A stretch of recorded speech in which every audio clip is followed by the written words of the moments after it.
that the mic? Yeah, step up to the mic. Okay. Or is this the Oh, mic? don't touch that. That's Tim Van Billigen's recording the Okay. thing. So yeah, this is a mic, I think. Do we have a few minutes What do you need? to use the bathroom? Oh yeah, you're gonna go last.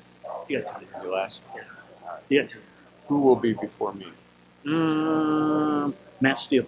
Okay, so that way I'll know. You know, 'cause I'm going to turn on the stuff. Okay.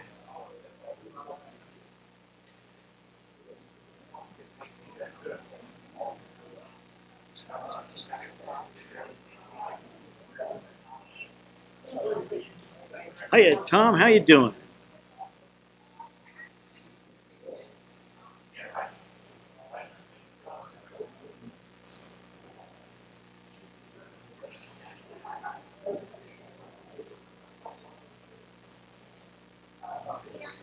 All right, folks, it's 8 o'clock and it's time for the Manufacturers Forum.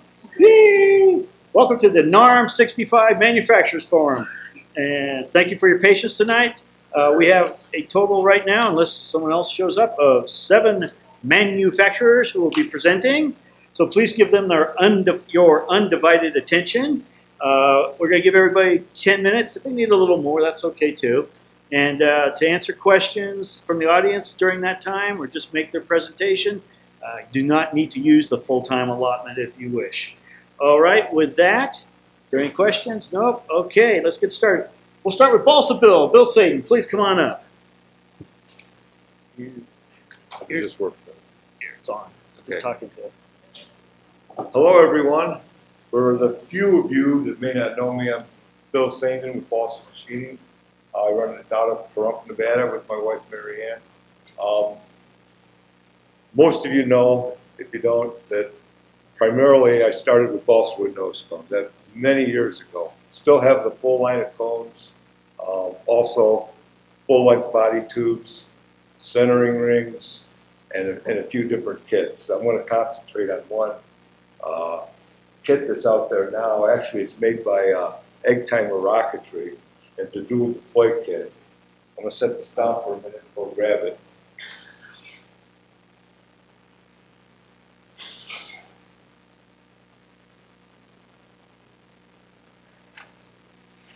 So I have a kit I've been selling for a while that's a 29 millimeter rockets. We call it the 29 millimeter school rocket. And I got together with Egg Timer Rocketry. Actually, he contacted me.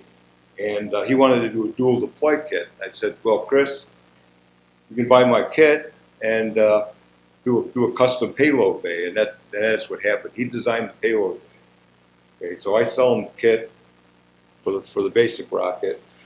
And then I also manufacture it for the payload bay.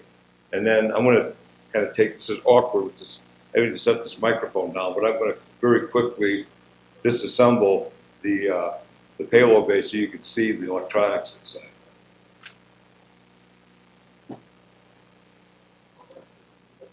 It uses some little snap parts.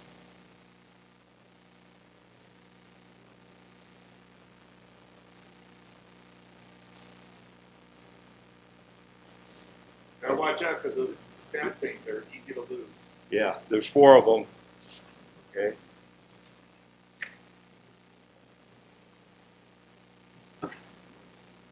Here's the actual dual deploy electronics bay.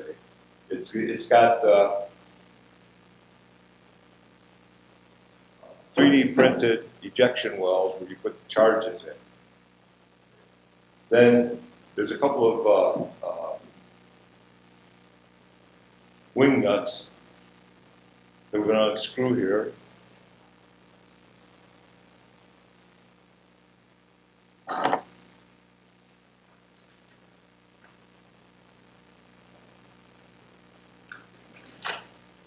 And it falls out. If any of you are familiar with Egg Timer electronics, this one is your typical, you build it, but this one uses just through-hole parts. Chris designed that specifically for ease of build. So it's an entire kit. You build the rocket, you build the electronics, everything. As you can see, it comes apart fairly easily and quickly. It uses He designed it to use a standard 9-volt rectangular battery. Of course, there's plenty of room if you wanted to put a light. Got terminal blocks on each end. Comes complete with everything that you need. The only thing you've got to buy is, of course, the motor, the ejection charge itself, and the electric matches. Set it on. But this complete kit, he sells for just $99. Complete dual, but it even includes the parachute. And my base kit, 29mm rocket, doesn't include the parachute. So he's got a price point that I think is difficult for anyone to beat. So you ever think, if you're not in dual deploy and you want to get an entry-level kit to get into it, this is the one to try.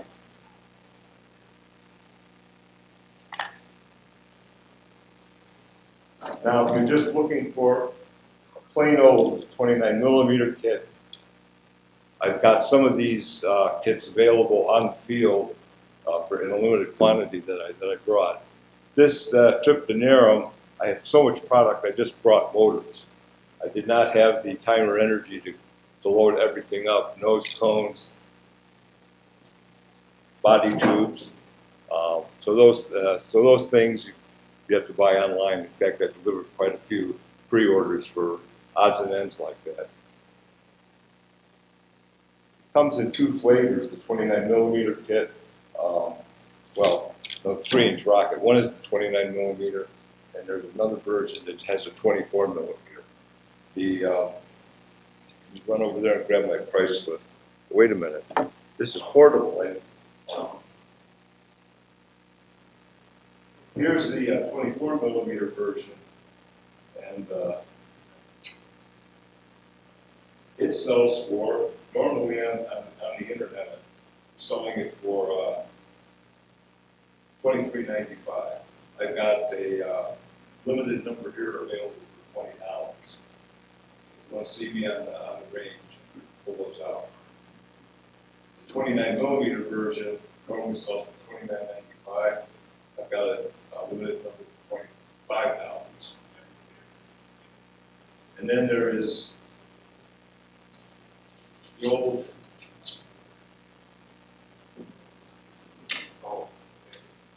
classic school rocket, and this one we sell online for $6.95 in bulk pack format. Bulk pack looks like this: a bag of parts, a tube, and regardless of the number you buy, you get one set of instructions. Typically, these kits are used in group build sessions where the instructor has the instructions and just passes out the tubes and bags to the kids. There's also a cable bay available for it without the electronics, and I have some of those. I think those are $12. And then I have odds and ends that you can buy online: centering rings, engine hooks, those types of things. Any questions? Two shoots or one shoot? It's one shoot, and it's a drogless separation, and then it comes down on one shoot. It's a very long shot cord. I think it's, it's 12 feet, I think, 750 pound test cup. So you don't have any problem with zippering or anything like that. Yeah. You just throw on a 12-inch drogue. Sure. I mean, you can put on anything you want. That's just the way Chris designed the kit. I don't, you can't order the dual deploy kit from my website, even though I make all the parts. It's all OEM'd over to Chris Irving at Eggheimer. And so he sells the actual $99 kit. It does require you to sacrifice 2 light bulbs of the Christmas lights in order to test it. You need an old school non-LED. What is that? Just so you can test the dual deploy. Oh, yeah. That's true. You should test it beforehand. Thank you very much. Thank you, Bill. Thank you, Bill. All right. Oops, is this working? Try this again. There we go. Okay, up next, from Estes Industries, Mallory and Ellis Langford.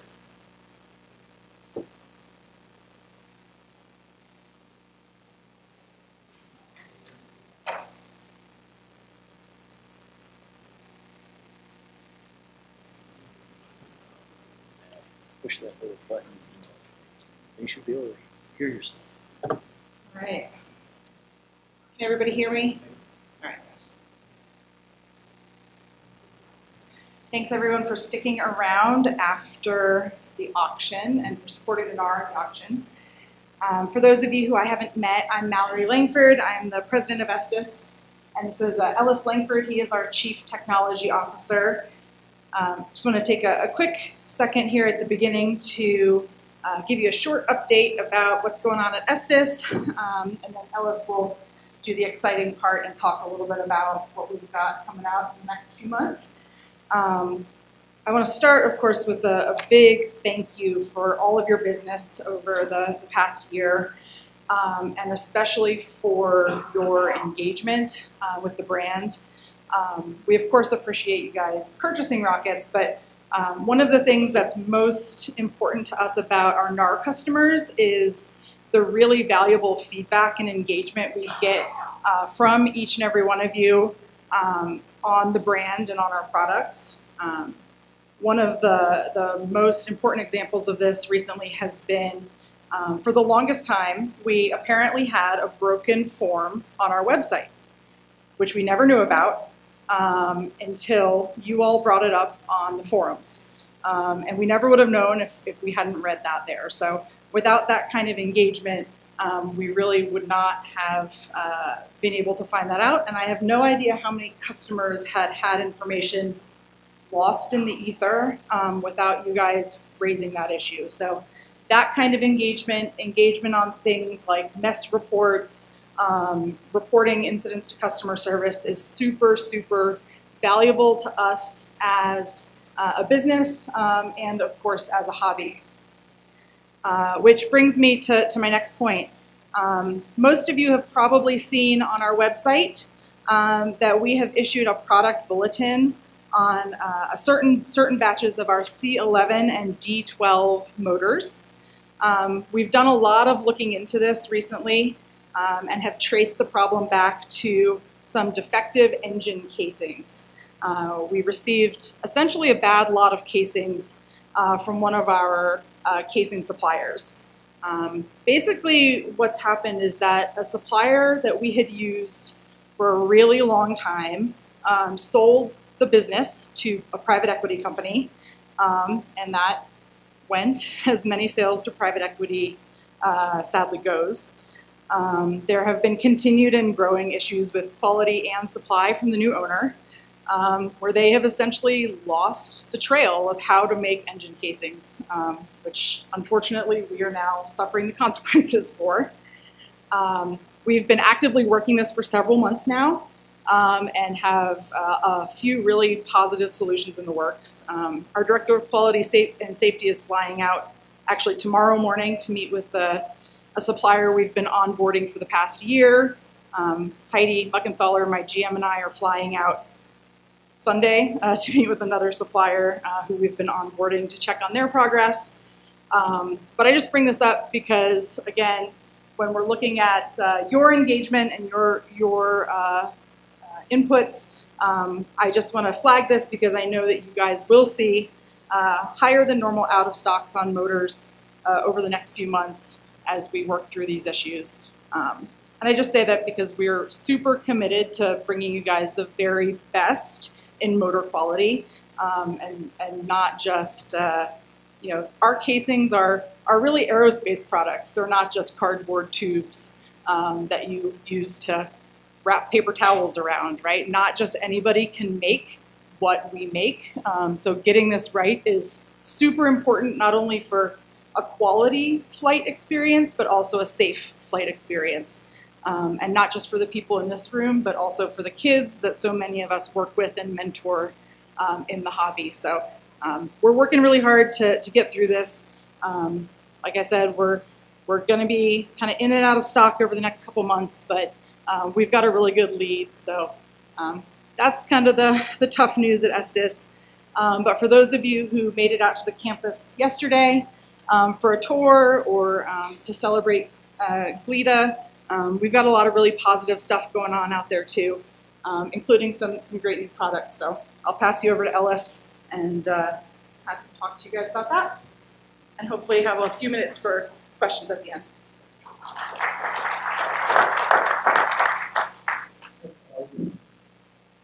So as you all can see, we have a few products that we have released very recently, or in one case, tonight actually. Which we'll start with that. That's the Saturday that will be available on the field tomorrow at our pop-up shop. Started selling this weekend, but it will be available on our website. So this is the best Saturday Estes is built. This is roughly the 6th version of it. And it has all the updates that we applied to the Skylab a couple of years ago, and a few more updates to our apps. Built a few, started cursing the previous designer. The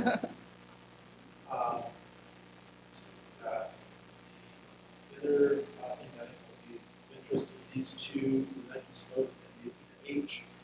Nike Smoke is available now. These are Pro Series scale kits. If you want to see what H is supposed to look like, I don't know how many of you were here just scale that with the US team fly-offs, but one of the senior competitors that I know most of you built an absolutely beautiful Athena H. Slightly larger than this one, but really did a good job and really it's trying to build that out to drive into a Rocketry for next year, and we'll have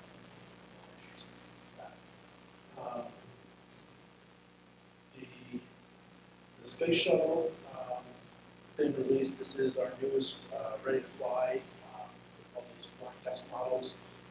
They look great in the box. They look great. If you pull them out, they have a display stand, and people in this room will actually fly them. But a lot of the engineers try to sell this to a lot of space. So,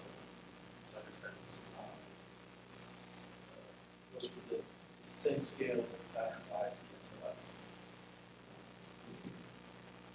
Then we've got a series of mini rockets that will fly in small fields, launch sets, and bag kits. Start off with launch sets. Then a pair of new education ball packs. These are snapped together with blue pockets that are excellent. There's school classrooms, things like that. And the cosmic gray is $5 a piece.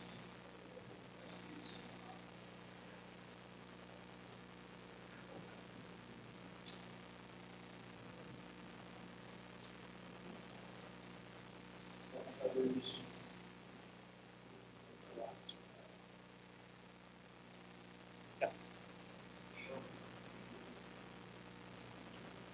This one is, I believe it's 1 to 18. Yes, sir. The Athena H and the Nike Smoke Pro Series fly on 29mm motors. Yes, sir. Those are currently all out of stock.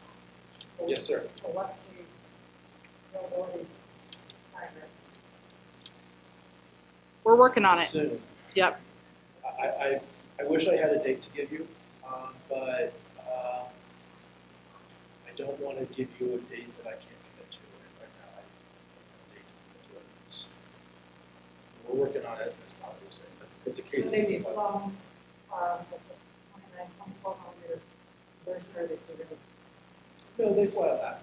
They'll fly on a D12. They don't go very far. The E12s they do okay.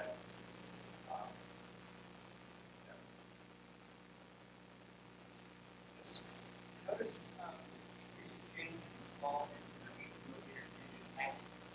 Got rid of bubble plastic, cardboard, and got no plastic. You're getting it on.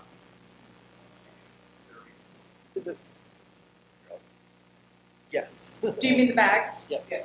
Yeah. A couple of reasons for the switch to the bags.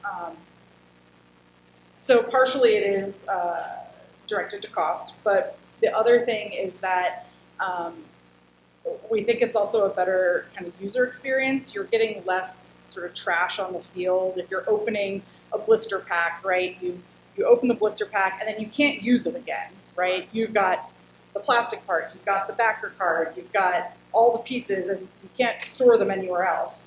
Now, you all, of course, experienced Rocketeers, have great range kits and good ways to store them, and probably are smart enough to open them at home. Not everyone is as savvy as you all. So we think it's a really good user experience to have the bag where you can just open it up, store what you don't use back in the bag. And we've got some pretty good feedback from that too. We are planning to, yes. Yeah. With the decision to go from 3 of the E12s to 2, like you get a pack of 2 of the E12s. Yeah, I mean, that's mostly for shipping ease and storage ease, and being able to fit them on retail shelves as well. Oh, okay. Sure.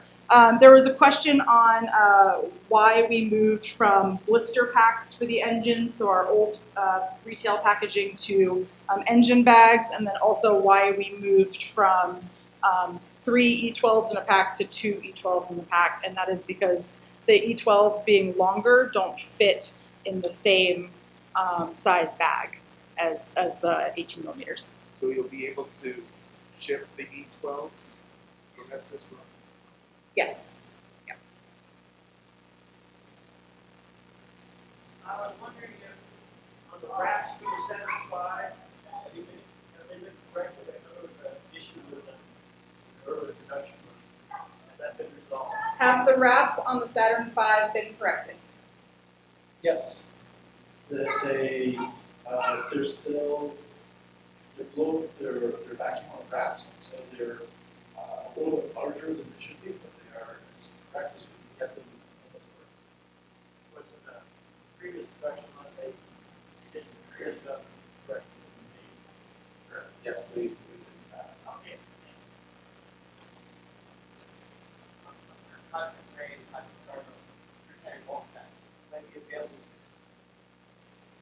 Yes, they will. We didn't bring I them. thought I had one, but I don't actually have one. But they'll give you that. So you can buy any number.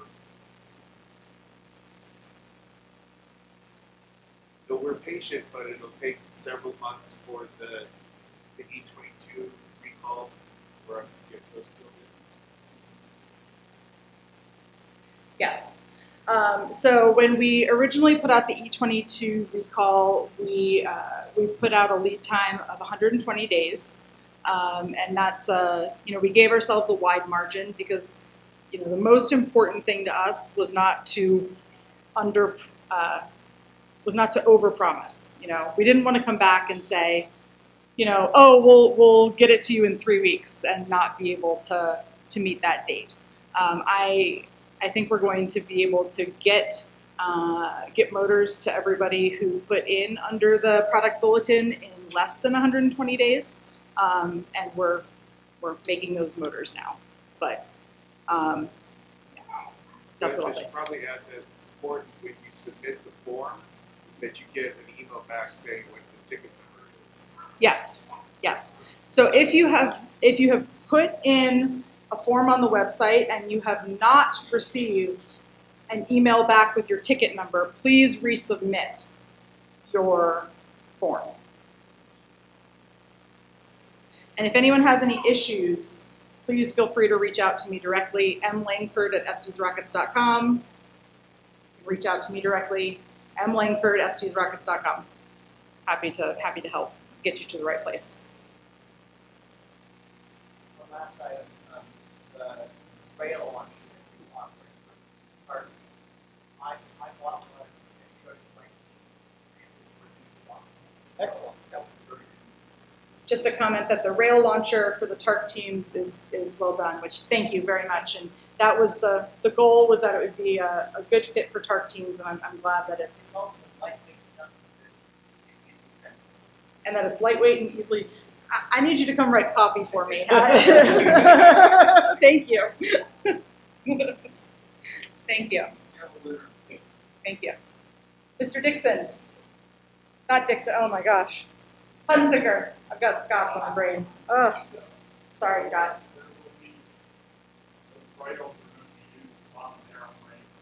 And the rails will be used. Thanks, Scott. Have they for sale at pop-up stores at all? I do not think we were bringing them to the pop-up store now. They're big boxes. But estesrockets.com. Oh, were there? Okay, great. Kelly surprises me every time.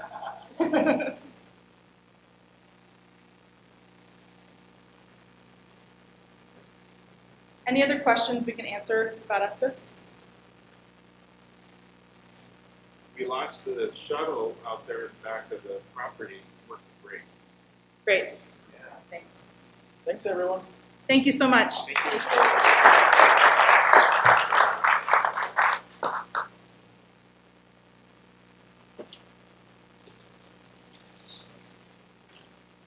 Testing. Yep. We're running business. All right. Take your time. Thank you. Sure. Thank you.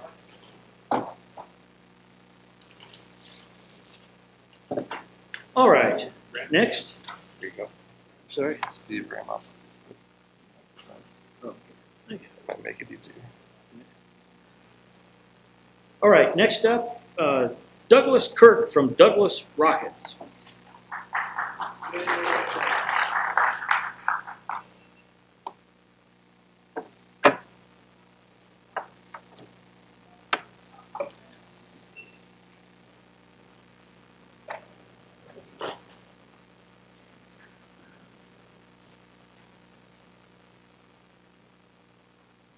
I wasn't quite ready.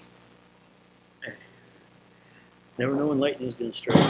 All right. Here's your How microphone. does this work? Is it wireless? It's wireless. It's on. You can carry it with you. So There's no clip for it. you guys can hear me okay? All right, if I get too loud, let me know. I want to start. I'm Douglas Rocket, modelrocketparachutes.com. Right before I came to Colorado, GoDaddy shut down my website, so I'll hand out my business cards, but it won't get you anywhere. I want to start by telling a Glida story.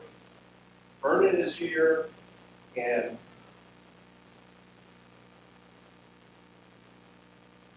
Glida is here.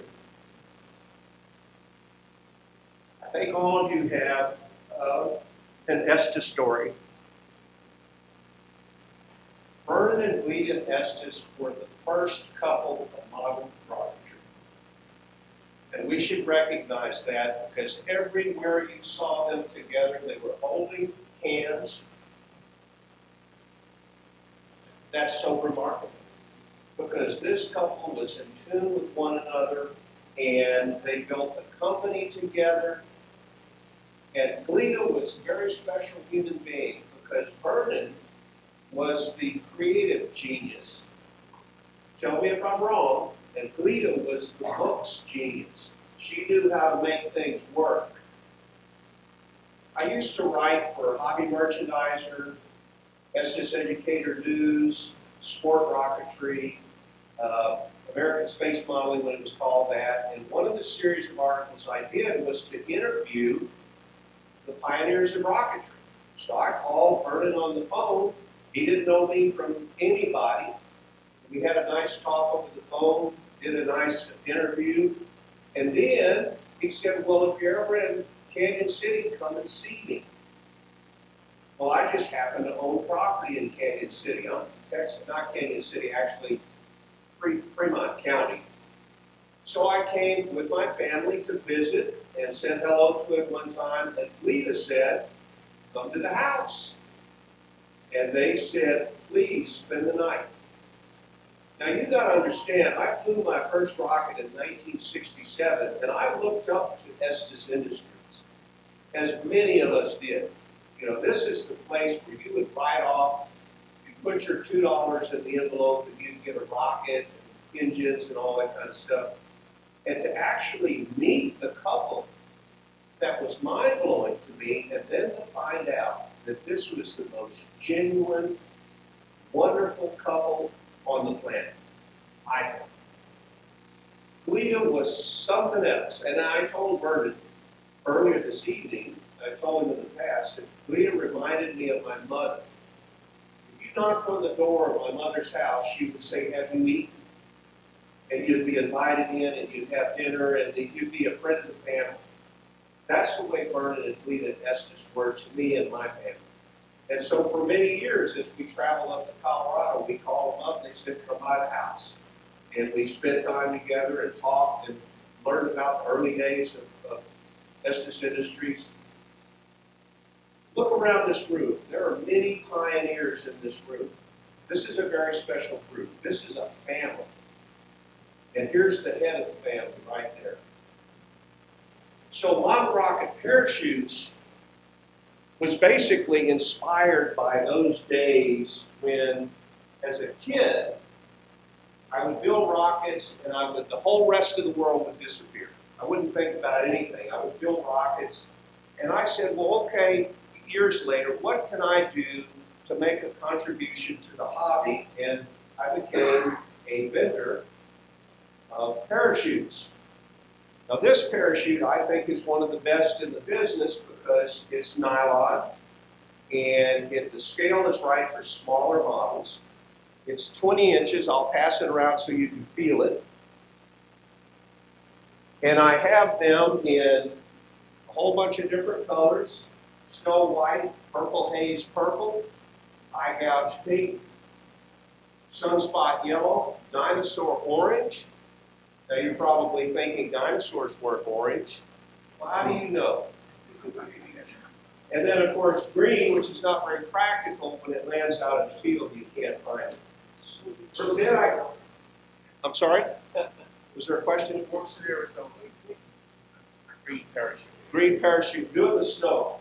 So then I came out with a line of traditional, this is really in the spirit of what Estes did in the beginning, the plastic parachutes that you cut and take and build yourself.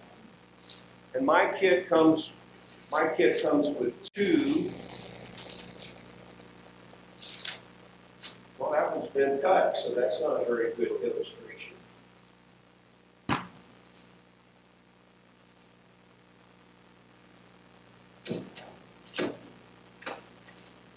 It comes with two patterns, and you can cut out whatever size you want. There's 5 different sizes. So these parachutes have actually done surprisingly well on eBay. I don't know why they sell better on eBay than they do through my website. So that's what I'm doing, and I've got a lot of other things that I'm working on.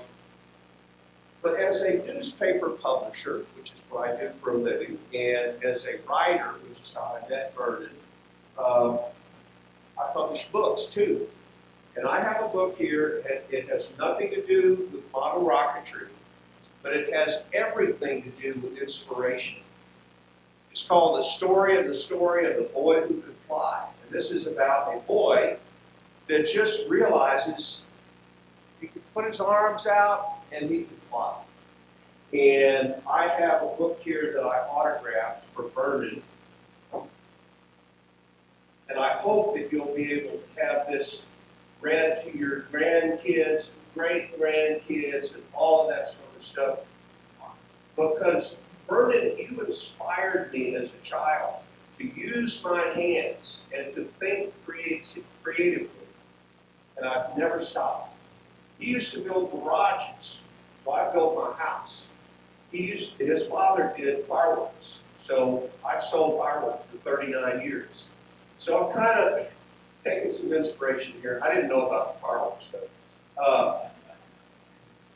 I also have a line of patches. This is a Robert H. Goddard patch.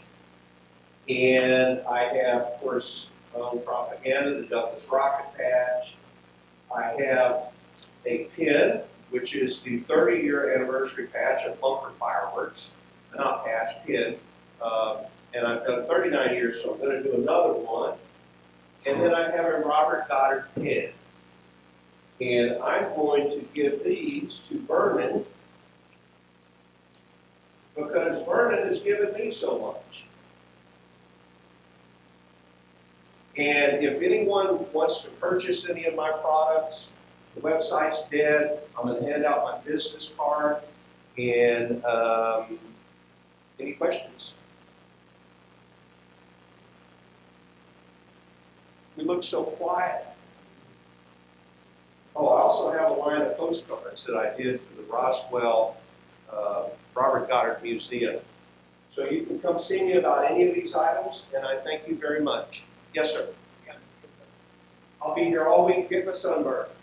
I've flown 4 times this week. Oh, I got to tell you this. This morning, I flew my 500th flight. Somebody asked me, you wrote them all down? Yeah, I did. And it was because Estes Industries pushed a little form that you would fill out as a flight log. I started doing it, and I never quit. 500 flights.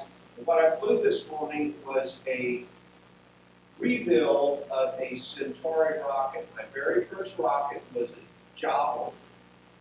And when I told Lita that a few years ago, she said, I'm going to disown you. I said, wait a minute. It was my first, but I spent a lot more money with Estes Industries. Thank you very much. Oh, another question?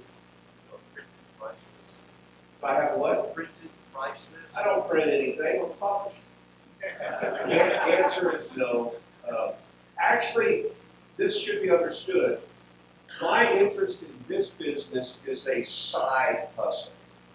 So I'm making my living as a publisher, newspaper editor, weekly newspaper, and selling fireworks. And I do this because I love it, and I get to come see you guys, and it's just fun. That's all it is. I'm not going to make a living off of this. Not even try. But it's fun. Any other questions? Thank you very much.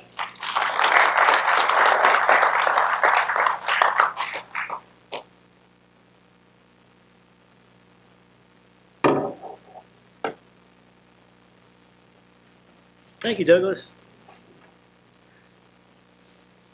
All right, next up, we'll have Mr. Van Villigen of Apogee. Please come on up.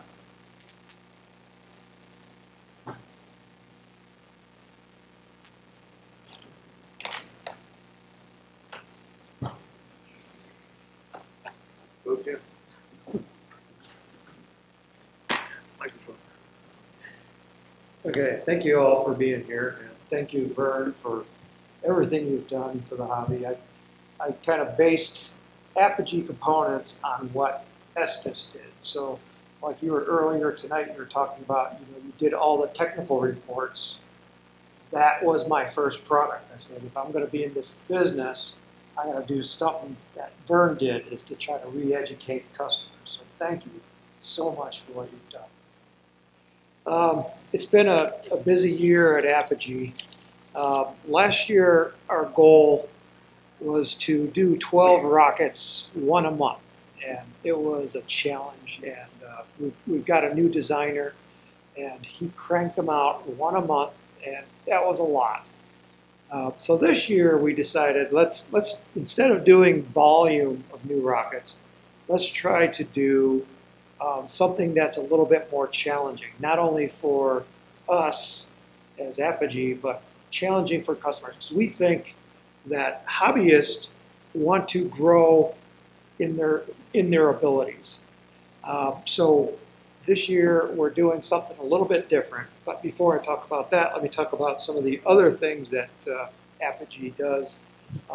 Not only are we a manufacturer of rocket kits, but we also sell other companies' rocket products. We sell Estes, we sell Aerotech, we sell North Coast Rocketry, we sell the Featherweight Electronics. We've got some new stuff coming out from Valkyrie Parachutes.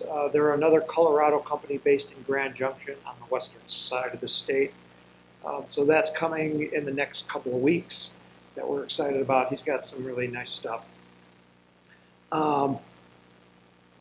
We also have the Estes Pro Series pad if anybody needs that.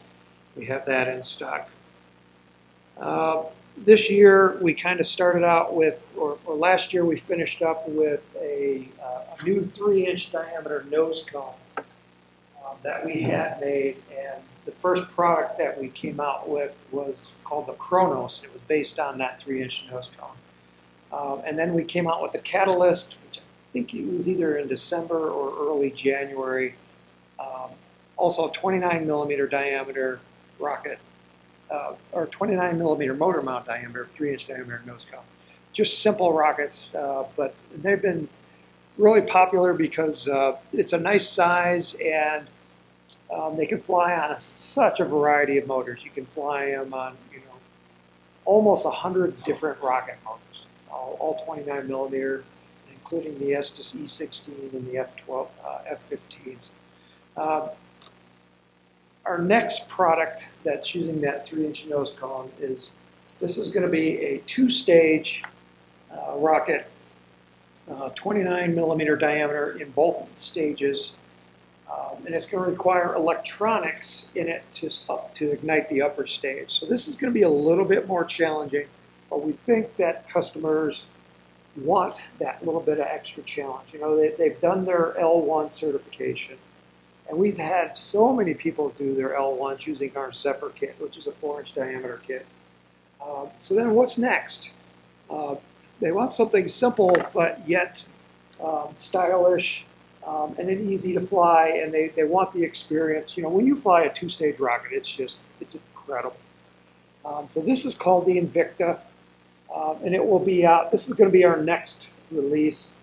We kind of had to put it off a little bit because of NARAM. NARAM's we're only 40, 50 miles up the road, so we had to come to NARAM. So we had to get ready for it. We've been flying all the events. So this will be out hopefully, mid to late September. We still have to do the instructions for it, but everything is in-house, so this is coming along. So that is called the Invicta. So 2-stage, 29 millimeter diameter motors. It's going to be a lot of fun. You're going to need some electronics for it. You have a question, Jim?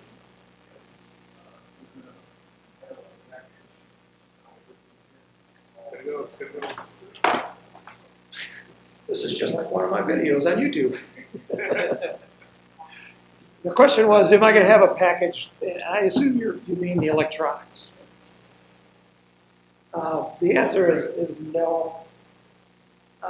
Because there's so many electronics that you can use. There's the Featherweight products that we recommend, and we also have our simple timer that will also work. So there's a little bit of choice, but it will come with the parachutes and the eBay and some of the components for the eBay, but not like the E-matches or the mounting hardware. A great question. It'll all be outlined in your webpage. Right. And it'll be apogeerockets.com where you'll find the information.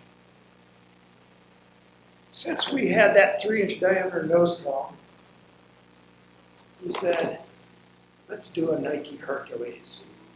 So this is our Nike Hercules. Also a 2-stage rocket.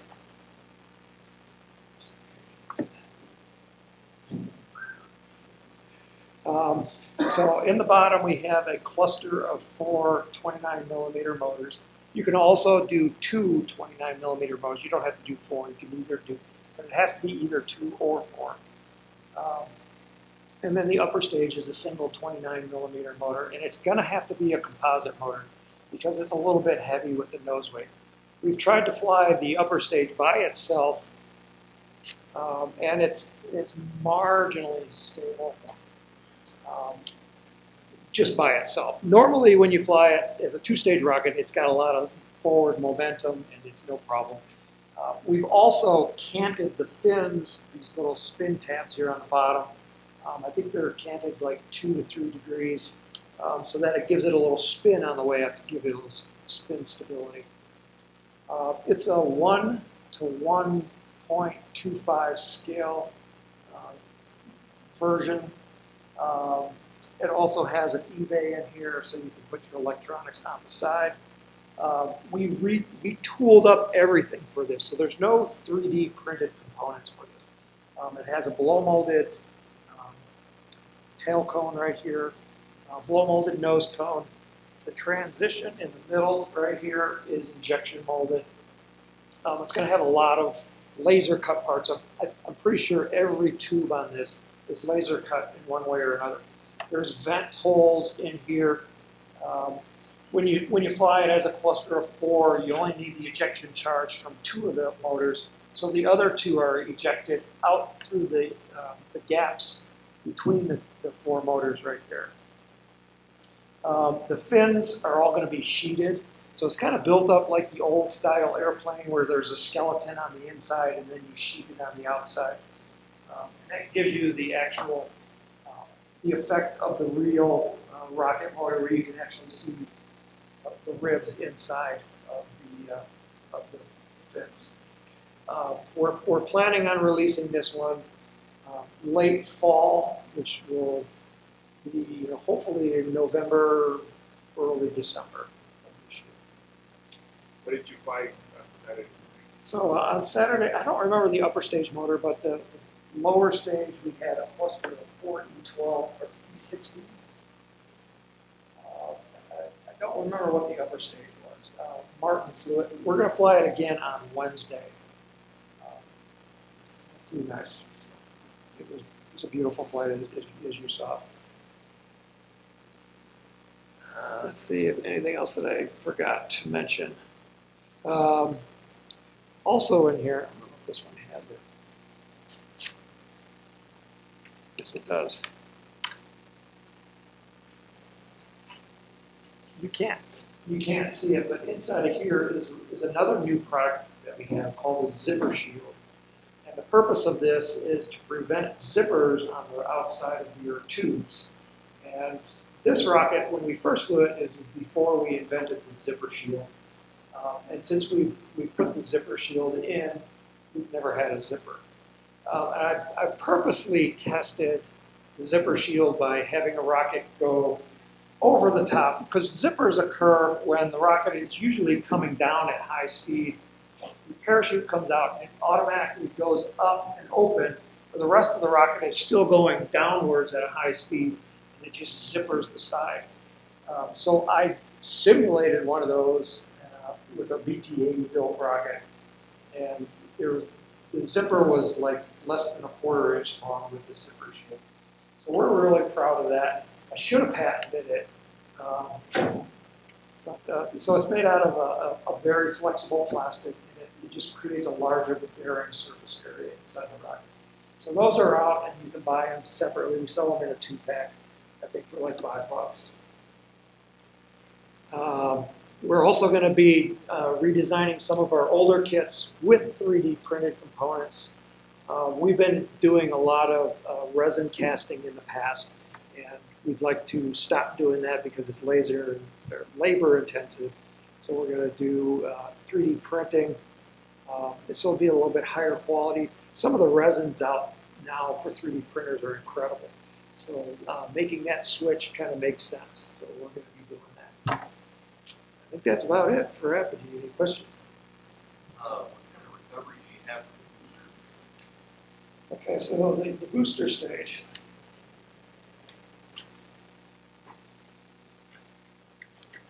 It separates right here. I think this is a 24-inch nylon parachute inside the booster stage. The tubes are BT60 size, and our 24-inch parachute is an easy fit inside of it. You can see what the base of that looks like. There's two couplers that go in the tube for the recovery, and then the other two are for the injection. That pushes the transition off.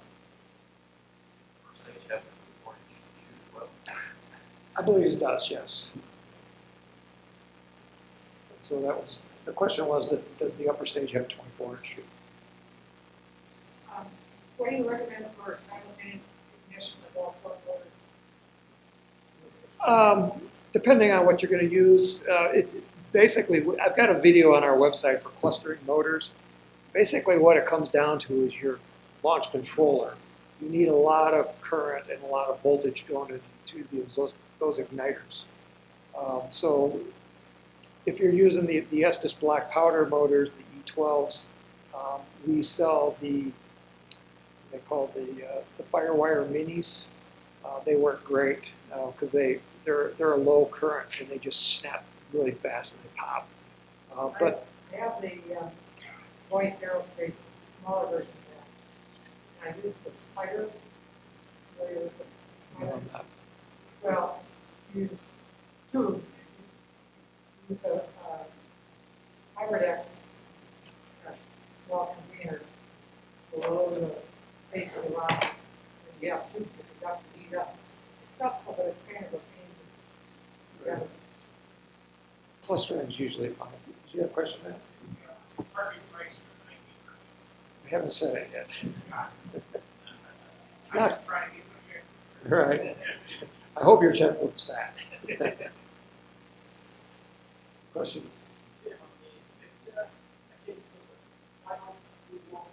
Right. 1/8-inch plywood through the wall fence. Question over there?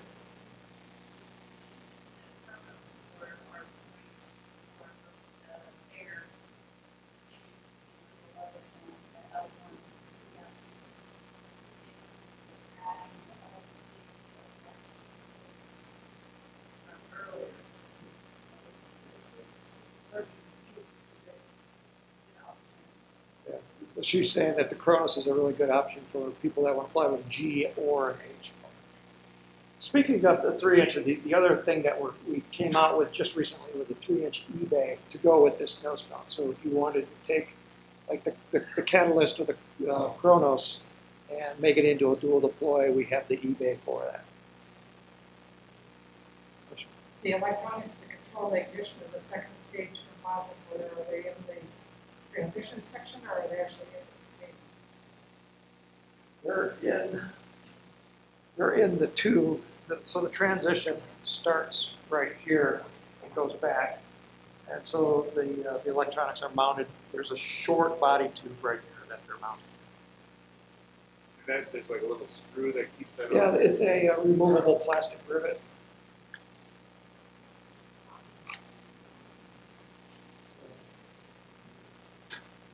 And that stays on all the time. Well, on our first launch, it didn't come off. But we're going to redesign the hatch to make sure that hatch stays on during flight. It was kind of weird. Somehow it popped off. It wasn't under thrust. It was right where the ejection happened. So it was kind of, we're trying to figure out exactly what, but we know how to straighten it. Thank you.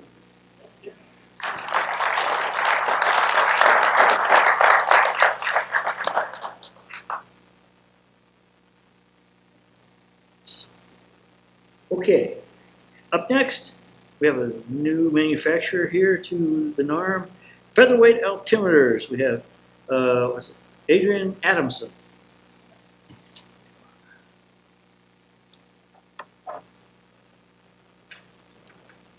All right, thank you, everybody.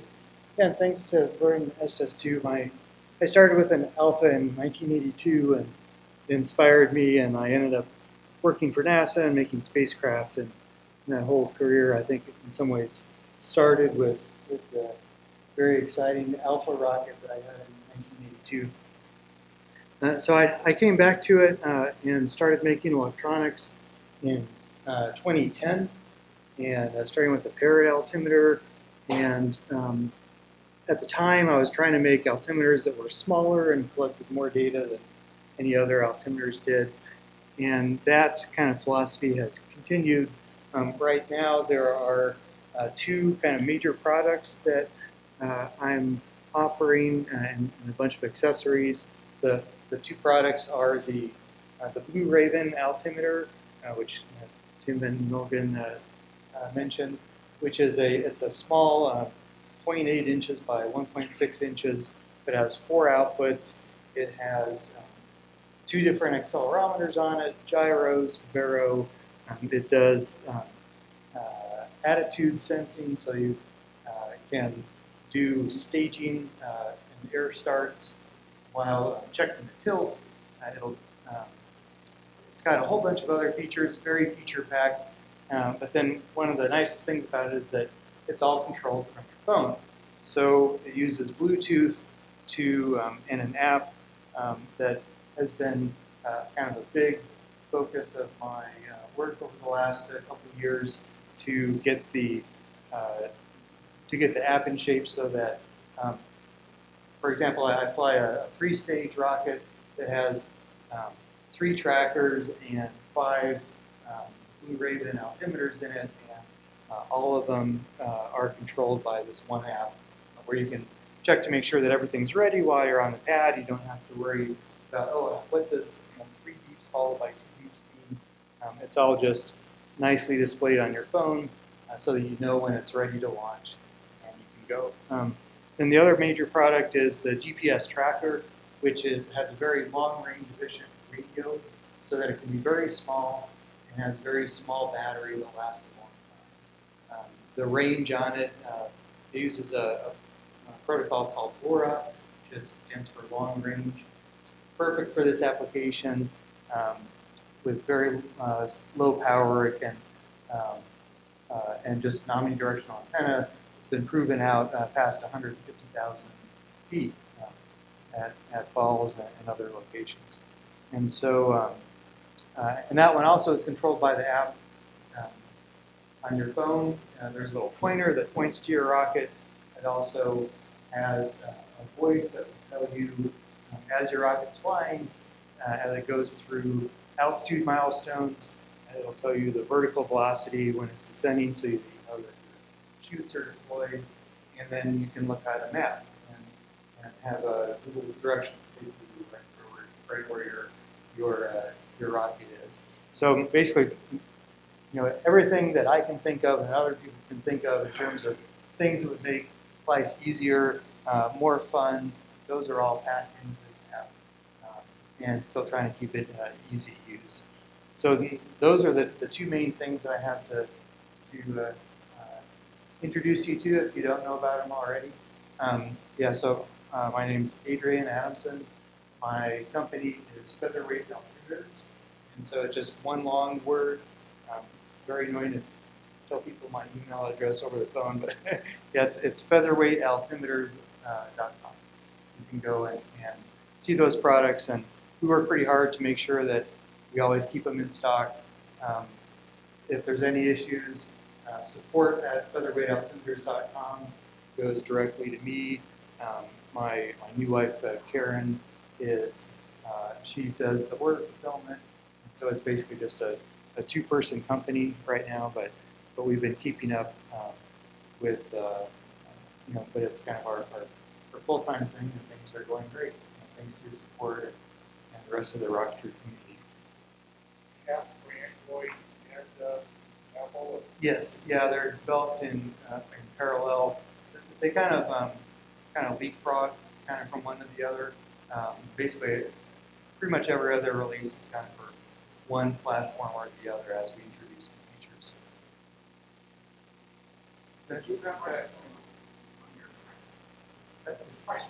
Oh, the price point. Yes. So the GPS tracker is $165 parts placed in the rocket, and then the ground station, which stays in the pocket, is $190. The Blue Raven is $175. The very latest product that we have is I repackaged the Blue Raven into a 1.0 inch diameter circle that you can, if you have, and sorry I didn't bring one to demonstrate, but basically all in a 24 millimeter diameter tube, it'll fit in there, or sorry, I mean a 29 millimeter tube, it'll fit in there and only take about ½ inch of length. That's all you need for reporting all the data and all that good stuff. Any more questions? All right, thanks everyone. Thank you. All right, next up, Matt Steele of North Coast Rocketry.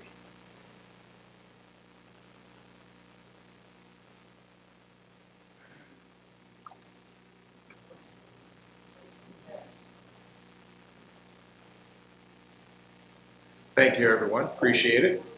Yeah, the answer is the Phantom 4000 is coming back again. We originally did this in the early days of North Coast. It was a very popular kit. When we went to Estes, we redesigned it and included through-the-wall fins, and it was very popular. When I pretty much got North Coast Rocketry back, I really had focused on the 2.6 inch tubes, and most of the kits were based around that. But I got so many requests for the 4 inch stuff that I looked really hard about bringing it back, and I'm in the process now of doing it. So the Phantom 4000 is the first of the new revised 4 inch diameter line from North Coast Rocketry. It's significantly different than any of the older versions that you had, so I advise that if you have those tucked away, go put them up on eBay and get rid of them soon. This is significantly better than that. One of the issues I have, even on the through-the-wall fins, is I've had the fins pop out, and so I've looked at a way similar to the Aerotech kits about how you can kind of lock the fins in, and I have a new method called Gorilla Fin Lock, where the fins are actually slotted, it slides in, and you have an aft coupler that comes in behind on the aft end and locks the fins in so they don't come off like that. My workhorse tester did at least 28 flights until I lost the upper section, so pretty happy with the results. The other thing is for these kits, there's some upgrades as a 3D printed screw-on motor retainer. That'll come standard.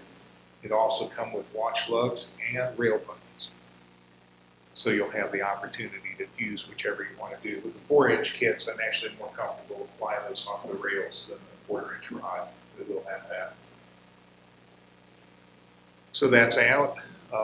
The big Archer will be coming back as well. It should be ready early in the fall.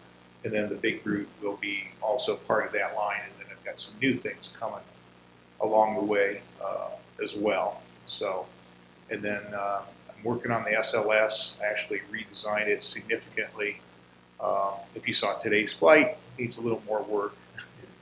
Roxim said it was stable. It wasn't stable. So, and actually, when I put it together, I left the nose section with the ability to put in weight. And it's like, oh, Roxim says I don't need it. I needed it. So, but I have almost every that lined up as well. So, working on some fun stuff besides that. I have a couple other kits in the queue, and it's just a matter of getting time. My real job at Aerojet Rocketdyne has kept me busy these days. So some stuff coming before Christmas, and appreciate everybody's support. Have another reissue of the F-117s coming back out? Not in the immediate future. I'm going to let that. Part of the problem with the F-117 is just the price of Balsa has gone up so much. It was just too expensive to put the Balsa in the kit. So, but we're looking at some things right now. No, I'm not planning on bringing that back. Those are all gone? They are all gone and been gone since early spring. Yeah. Legacy, right off the edge.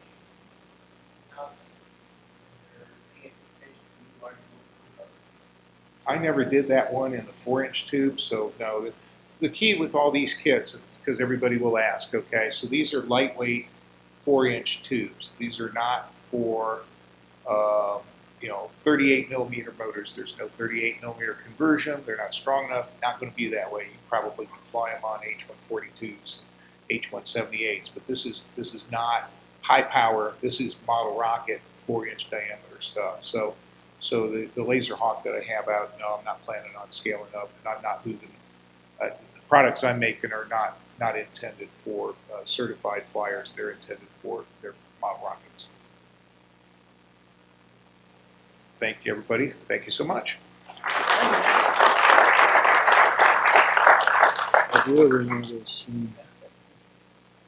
All right, coming to the end here. Next up, Mr. Gary Rosenfield of Aerotech Quest.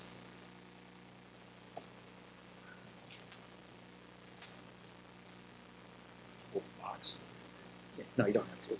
Well, I've been. Okay, go ahead. Yeah. Okay, go ahead. I'm Gary Rosenfield with Aerotech, and thank you for supporting us. It's our 42nd year now. And again, thanks, Vern and Glita, for all you've done for us for the hobby.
So we had our new facility grand opening, was actually completed last year, but we didn't have it fully outfitted until this year. So that was June 27th. We had over 200 people in attendance, and even Spencer Cox, the Utah governor, made a speech for us, and we televised it while we were there.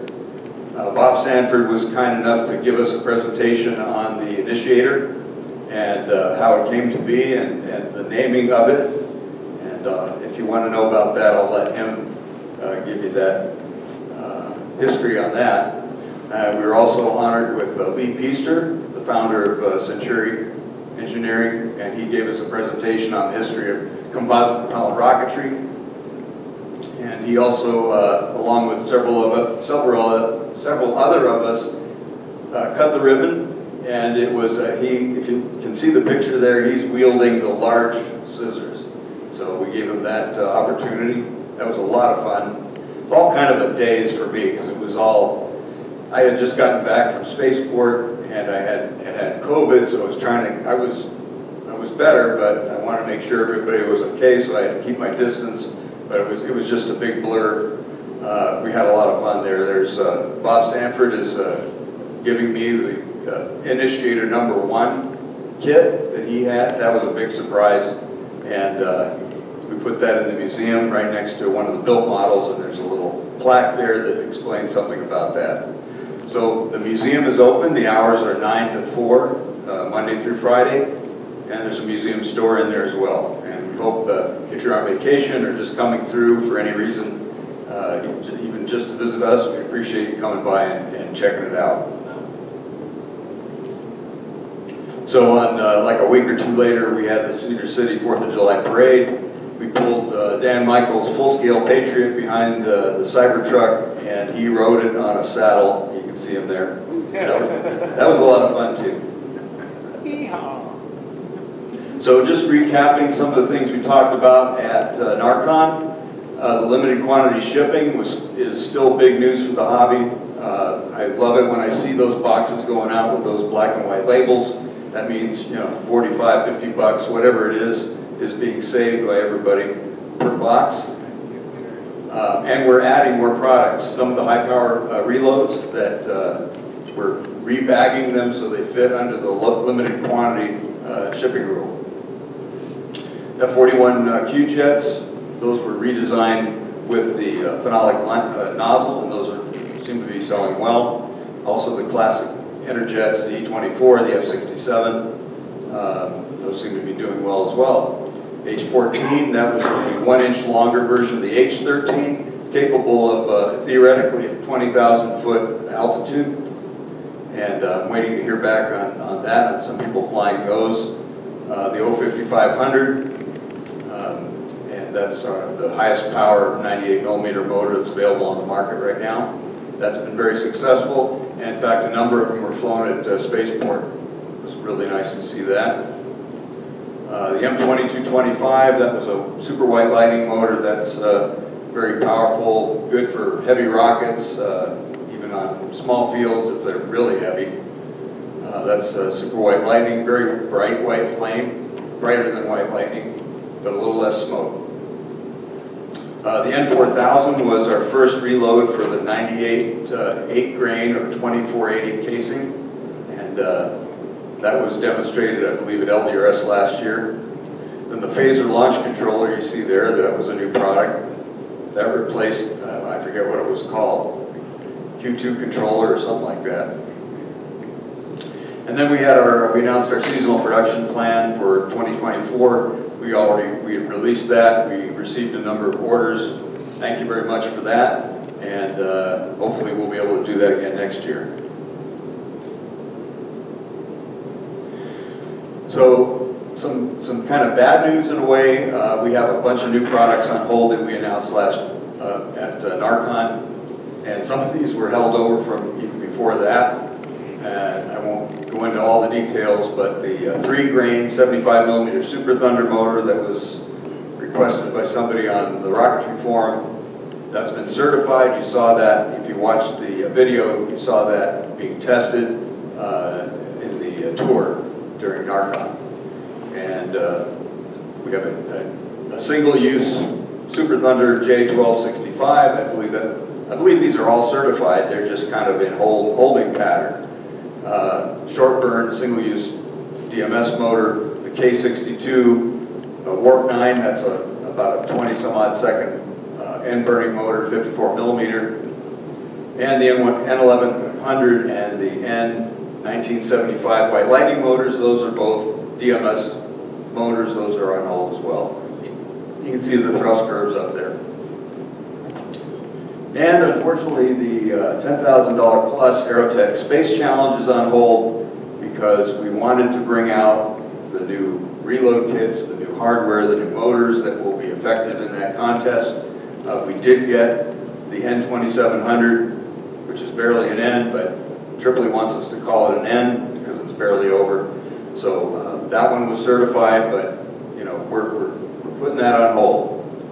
So we've had greatly increased sales this year, not just hobby product, but we're also doing contract work under our ISP division for government contractors and commercial applications, and that business is just skyrocketed for us. So we're putting all our efforts into taking care of all those orders, taking care of your orders, trying to build up our capacity. There's a tremendous amount of work going on right now. We're up to 40 employees, and it's incredibly busy right now for us. We're doing everything we can to get caught up as we speak. So what's new? Well, some of what's new is what I talked about at NARCON, the 06000. Won't go through all that stuff, but that's an expensive motor, but it's about half the cost of the competitor's equivalent. It is available now. And we've sold some. We've also sold some for an Army R&D program. So you can, if you fly one, you know you're flying the same motor that the Army will be flying. That'll be interesting. I don't know if there's anything else I can talk about it, but when the program's over, I will see if I can release anything about it. It's actually very, very interesting. You'll probably find it very intriguing. B-14s, as I don't know if I was here, Bill, but Bill has plenty of them. They've been flying for the last couple of days, and hope you enjoy them. We enjoy developing them. It's like 0.38 second burn time, and we have them in 3, 5, and 7 second delays. They are available now, and they come with the wadding, and with the initiators, and with the Q-picks to hold them in. It's a cool little motor. Phenolic nozzles, so that we had to keep the nozzle from eroding so that we could keep the pressure up, and that worked really well on that motor, just like the F-41.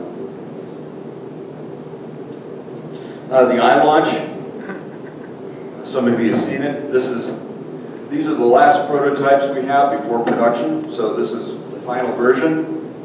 They're pretty cool. The range is advertised at 150 feet, but we know it can be longer than that, and we're going to look to you, to our customers, and to tell us what your experience has been with it. It uses a higher power Bluetooth chip, and I'm told that in some testing it had a range of 600 meters. So we'll see. You know, in a real world situation, I'll be happy if it's a couple hundred feet. Includes a Velcro strap that you can use to attach to your launcher pad, your pad, or any structure that's nearby your launcher. And has an automatic 5-second countdown that you hold down on the phone before your rocket gets launched. And there's 6 interlock systems involved, including the mechanical interlock. So the initial price will be $79.99, and I'd recommend that if you want one, try to get one as soon as you can after it's announced that it's available, because probably within a short time we're going to raise the price to $100. So we're anticipating availability roughly September, October time. Things take longer. You know, it's just, we're running probably about a year late on this product, but we wanted to make sure it was right. So we've been through a lot with this. Okay, again, I hate coming back and saying, you know, this is not available yet. We're really working on this stuff. I promise that we're going to start finishing up the instructions on this after I get back from NARAM.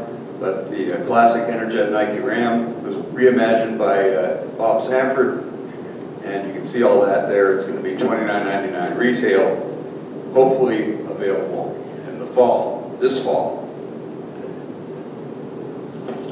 A little bit of concerning news, international news. I made an announcement on the internet a few days ago, but just to bring everybody up to speed, this does not affect domestic sales or shipping, but what happened was in 2019, there was a big change for hobby rocketry for us, in that prior to that time, the State Department had not regulated any of our product that was hobby related, and we had a letter to support that. But the State Department contacted us and wanted us to file what they call a new commodity jurisdiction request for these products, which we did under compulsion, actually. And I don't know what would have happened if we didn't do it, but anyway, they came back and they gave us a split decision where they said, well, okay, your motors with 5 pounds of propellant or less, they're still exempt. Okay. But over that, now they're regulated by the government for export. So that kind of threw a lot of things into a spin. We started having to get State Department licenses for all our larger than 5-pound motors.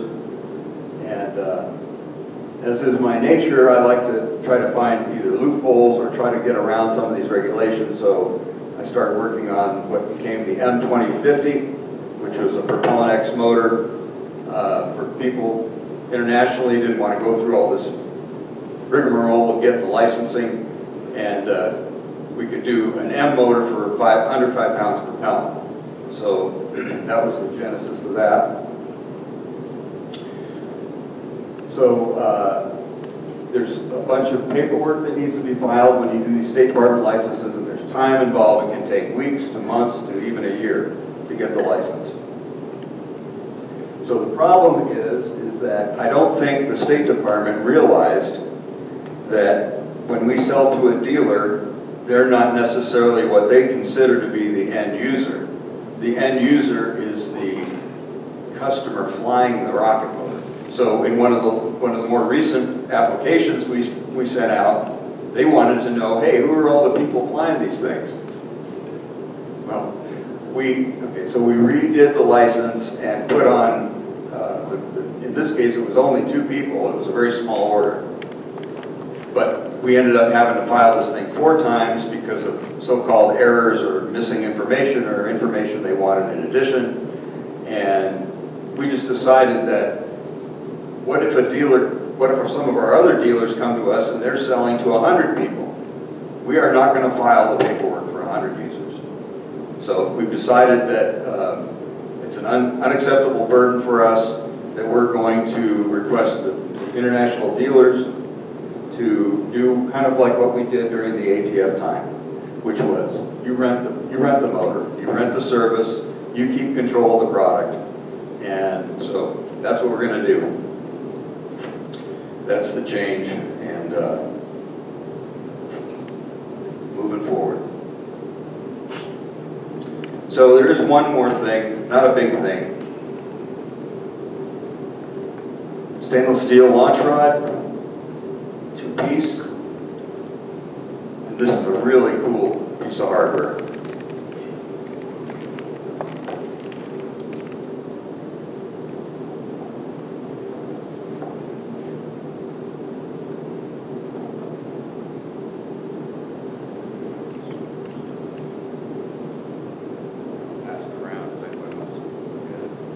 It fits really well. Stainless steel threaded launch rod. There'll be in all the new Quest liftoff launch pad, the Quest launch sets, and the Quest starter sets. And we're not going to charge any more on the starter sets, and these are available now. That's a beautiful piece of machining, and we were so glad to get these because we'd been using an old machine that apparently was an old Estes machine that ended up getting used by Centuri and then was handed down over the years and over the years. And this was the most temperamental machine we've ever had, and we were just so glad to be able to get rid of it. We should probably just sell it as a collector's item. Is this rod available as a silver? Yes, it is.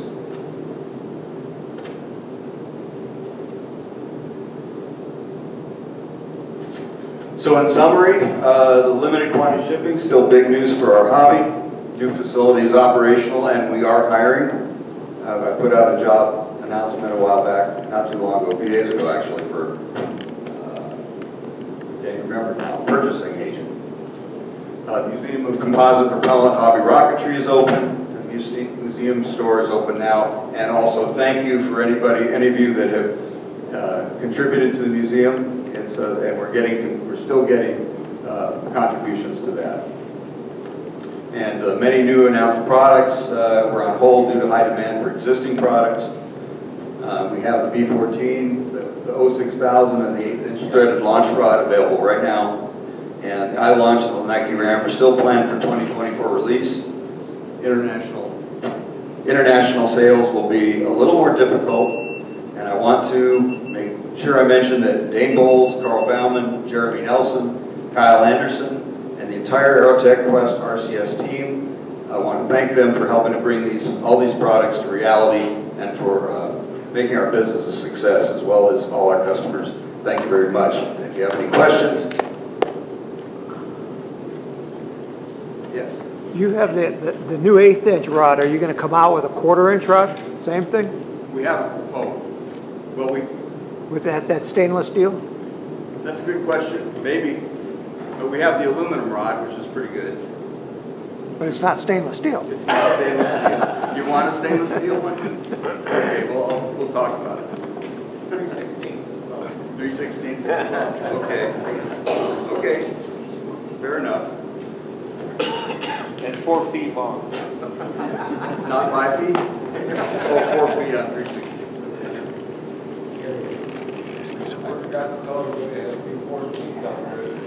Yeah, well, I thought I mentioned it. Yeah, Bill has plenty of them. Yes. Plenty.